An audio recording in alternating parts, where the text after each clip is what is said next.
আগামী সুন্দর বাংলাদেশ গড়তে হলে মালয়েশিয়ার মতো, মালয়েশিয়া ক্লাস 10 পর্যন্ত মাদ্রাসার মতোই সিলেবাস, আলিয়া মাদ্রাসার মতো আরবি, কোরআন, হাদিস সবকিছু সহই তারা শেখায়। মেট্রিক পাস করার পরে যে ডাক্তার হবে সে ডাক্তার হওয়ার লাইনে যায়, ইঞ্জিনিয়ার হবে ইঞ্জিনিয়ার দিকে যায়, আলিম হবে আলিম হওয়ার লাইনে যায়। এই মেট্রিক পর্যন্ত ইসলামী শিক্ষা সহ আল্লাহ তাদেরকে সুযোগ করে দিয়েছেন। মালয়েশিয়া আমাদের পরে স্বাধীন হয়েছে। 1947 আমরা স্বাধীন হয়েছি, পাকিস্তান হয়েছে তারা মনে হয় 57, 1900 আরো অনেক কয় বছর পরে।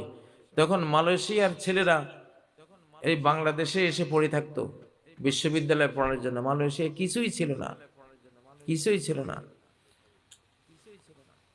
আজকে মালয়েশিয়া এমন যে বিশ্বের সেরা ধনী দেশ। আজকে আমরা যাই লেবারি করার জন্য মালয়েশিয়ায়, কারণ আমরা লেবারির পড়া পড়ছি, কুলিগিরির পড়া পড়ছি। আমাদের স্কুল কলেজগুলি লেবার বানায়, কুলি বানায়, মেথর বানায়, তারপরে সুইপার বানায়। লজ্জা লাগে অধিকাংশ, কারণ কোরআন নাই হাদিস নাই, কোরআন নাই হাদিস নাই। আছে নাই। তারা আল্লাহকেও চিনে না, মা বাবাকেও চিনে না। এখন এই জন্য